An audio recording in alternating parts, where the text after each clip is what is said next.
Hello, good morning to all of you. आज हम आपको जो ब्लड सर्कुलेटरी सिस्टम था उसका हार्ट के बारे में आपको पढ़ा दिए थे।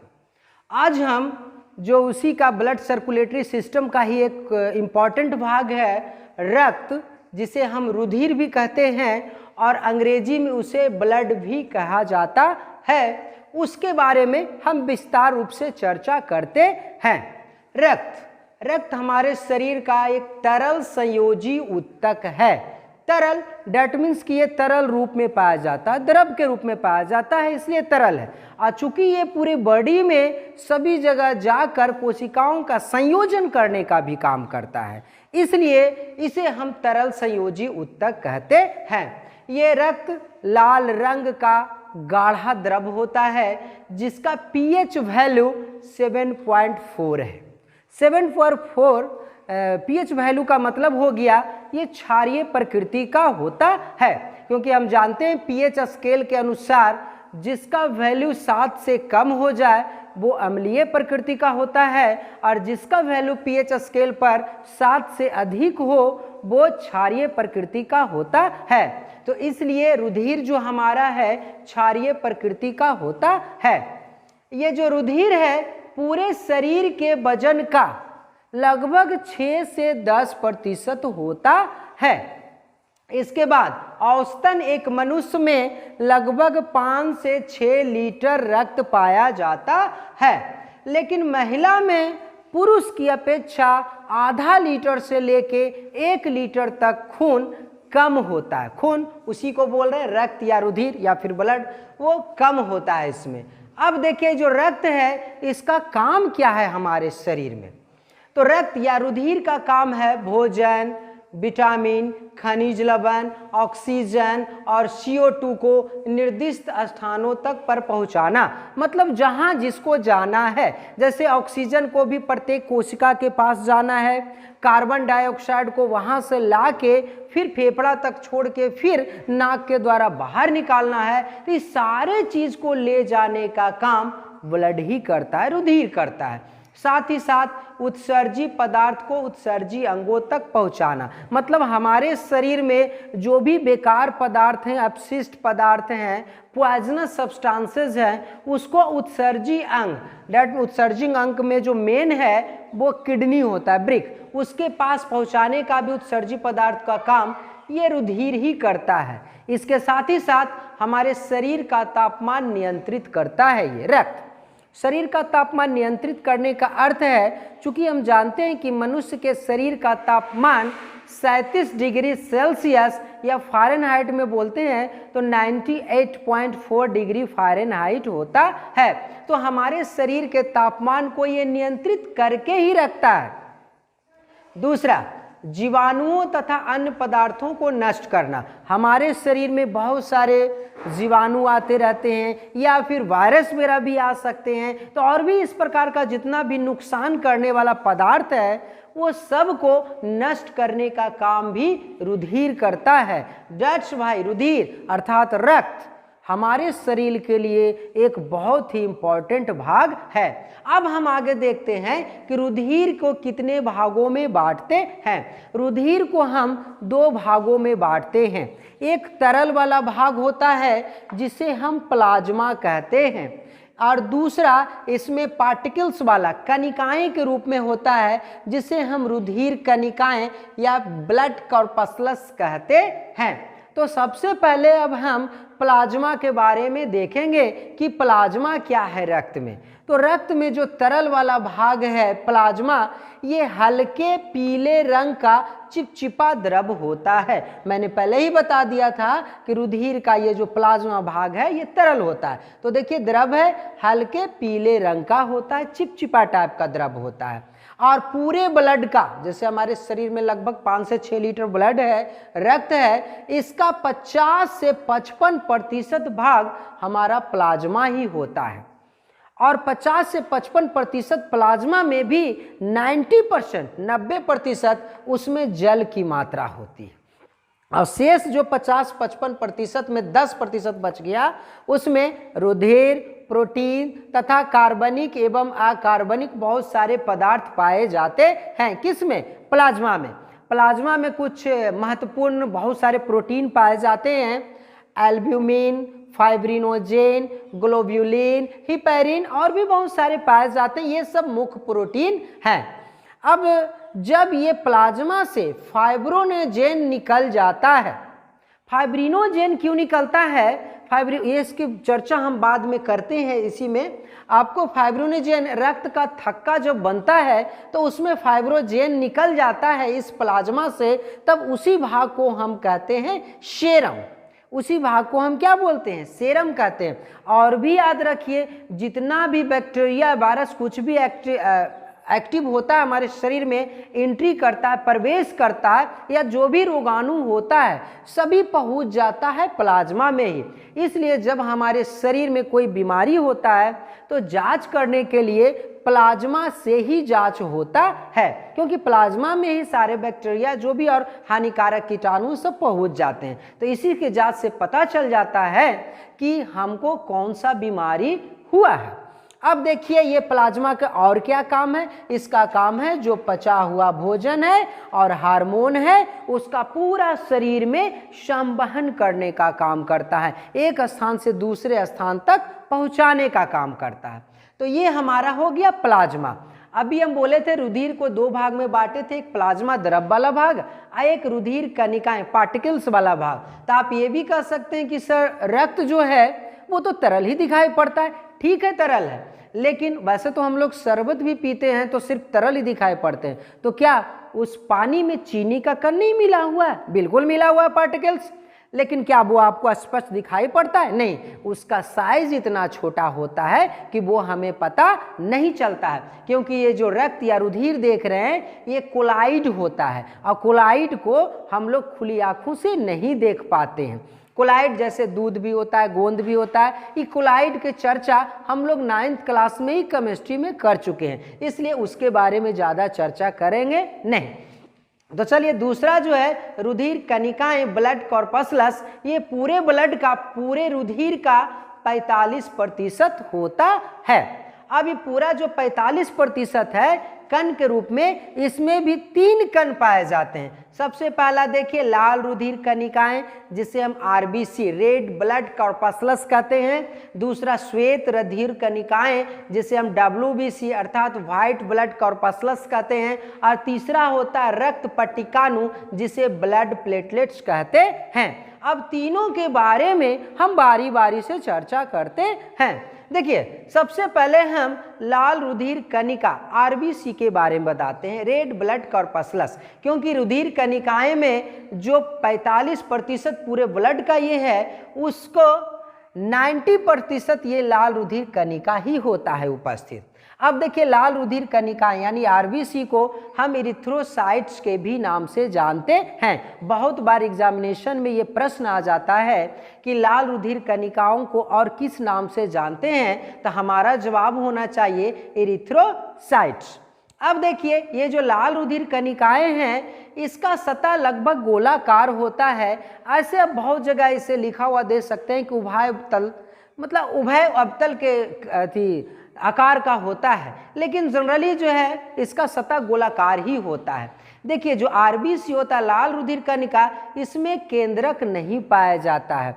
तो केंद्रक नहीं पाया जाता है तो डैट मीन्स कि डीएनए वगैरह का टेस्ट अगर करते हैं तो उसमें आरबीसी के आधार पर हम नहीं बता सकते कि ये किसका डीएनए है, क्योंकि डीएनए कहाँ पाया जाता है? केंद्रक के अंदर पाया जाता है। लेकिन आरबीसी, मनुष्य वाला आरबीसी में ये नहीं पाया जाता है और लगभग मैमल्स में नहीं पाया जाता, स्तनधारी में। लेकिन अपवाद सभी चीज में होता है। इसमें भी अपवाद ऊंट एवं लामा नामक 2 जीव है, जिसमें कि आरबीसी में केंद्रक उपस्थित होता है। चलिए, इसका आरबीसी का निर्माण कहाँ होता है? तो अस्थि मज्जा, बोन मैरो में होता है। हड्डियों के बीच में बोन मैरो होता है, अस्थि मज्जा होता है, वहीं पे आरबीसी का निर्माण होता है। लेकिन जब भ्रूण अवस्था में हम लोग होते हैं, मतलब माँ के गर्भ में यूटेरस में पल रहे होते हैं, तो यूटेरस में चाहे 1 महीना का बच्चा रहे, चाहे 8 महीना का बच्चा रहे, जब कोई माँ के गर्भ में होता है, यूटेरस में पल रहा होता है, तो उसे हम भ्रूण ही कहते हैं। तो भ्रूण अवस्था में जो आरबीसी का निर्माण होता है वो हड्डी चूंकि बहुत मुलायम होता है, नहीं के बराबर, तो फिर हड्डी में निर्माण नहीं होता आरबीसी का। वैसा स्थिति में इसका निर्माण यकृत अर्थात लीवर, जो कि हमारे शरीर का सबसे बड़ी ग्रंथि है, वो यकृत में निर्माण होता है, एवं प्लीहा, जिसे इंग्लिश में स्प्लीन भी कहते हैं। स्प्लीन हमारे आमाशय के बगल में स्थित होता है। इसी प्लीहा में निर्माण होता है कहाँ? भ्रूण अवस्था में जब मनुष्य माँ के गर्भ में रहता है तो इसका जीवन काल ऐसे 20 से लेके 120 दिन तक होता है। उतने दिन के बाद इसकी मृत्यु हो जाती है आरबीसी। देखिए आरबीसी का निर्माण हुआ कहाँ? अस्थि मज्जा में। अब इसका मृत्यु कहाँ होगा? देखिए इसका मृत्यु होता है प्लीहा स्प्लीन में। इसलिए स्प्लीन को या प्लीहा को आरबीसी का कब्रगाह भी कहते हैं। ये भी बहुत बार प्रश्न आता है कि आरबीसी का कब्रगाह किसे कहा जाता है, तो इसका जवाब होगा प्लीहा या स्प्लीन। और चूंकि यहीं पे ब्लड आके जमा होता है, इसलिए प्लीहा या स्प्लीन को हम ब्लड बैंक यानी रक्त बैंक भी कहा जाता है। चलिए अब इसकी संख्या देख लेते हैं कि आरबीसी की संख्या कितनी होती है।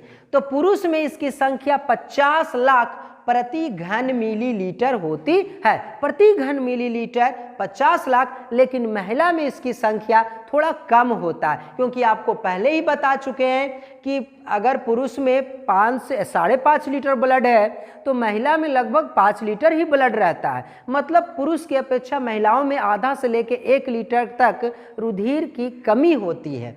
दैट्स वाई महिला में आरबीसी की संख्या भी वैरी करता है। पुरुष में 50 लाख प्रति घन मिलीलीटर और महिला में 45 लाख प्रति घन मिलीमीटर इसकी संख्या होती है। चलिए इसमें हम ये भी जानते हैं कि रक्त लाल रंग का होता है। तो ऐसा क्यों होता है वह? तो देखिए यही आरबीसी में हीमोग्लोबिन पाया जाता है।